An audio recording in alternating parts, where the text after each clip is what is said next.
Class is TEL 205, Materials Precision Production. It's really about metal forming and transforming. You're going to come in, the prerequisite is TEL 120. Once you get done that basic level, then you're able to move into any of the 200 level materials labs. You certainly need safety glasses, and beyond that I have a lot of other safety gear for hot metal and welding and foundry area and plasma cutting. So you bring the safety glasses, I'll provide the rest of the safety materials. What lessons will they learn? Well, the first thing is we're going to be talking about processing metal material, basically ferrous, non-ferrous material, and you're going to take it from its present state and turn it into pretty much whatever you want, which is the cool thing about the class.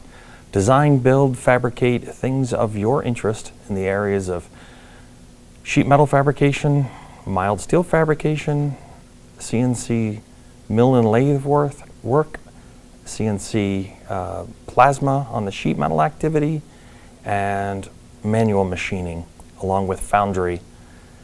So lots of different areas, and what are you going to walk away with? Cool stuff, and on the process learn a lot of different ways to change a material.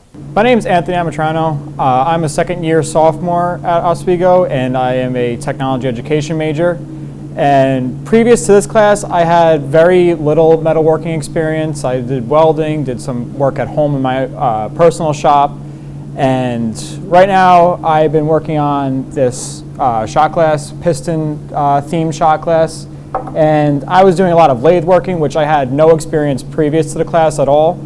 And it's taught me machining skills that I would want to use in future technology classes when I'm teaching at a high school level. A takeaway from this class, I could say, is definitely like a lot of skills that Professor Bush has been teaching like me and the students in the class with like machining, using the foundry, using the CNC tools. Hi, my name is Danny Rudolph. I'm a sophomore and a tech ed major, and I'm currently in the metals class, and this is one of the projects I made. For my steel fabrication project, I had made this wine rack.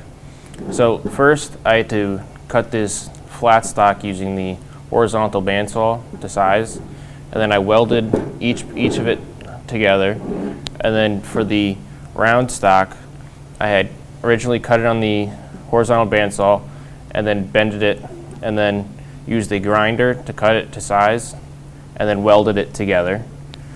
And then I had to get another piece of flat stock on the side to hold the wood piece together, and then screw it, drill it and screw it in to keep the wood nice and flat. Another project I made was a sheet metal box.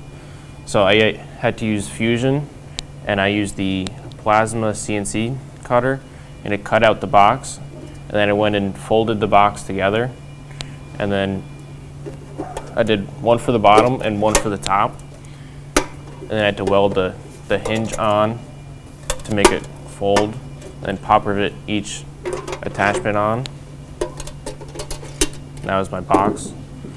Biggest takeaway for metals that I'll use going on, because I'm going to be a teacher and I want to teach metals, is like welding project, because I've never done that before and now I know how, and I'll be able to teach the kids what to do and stuff.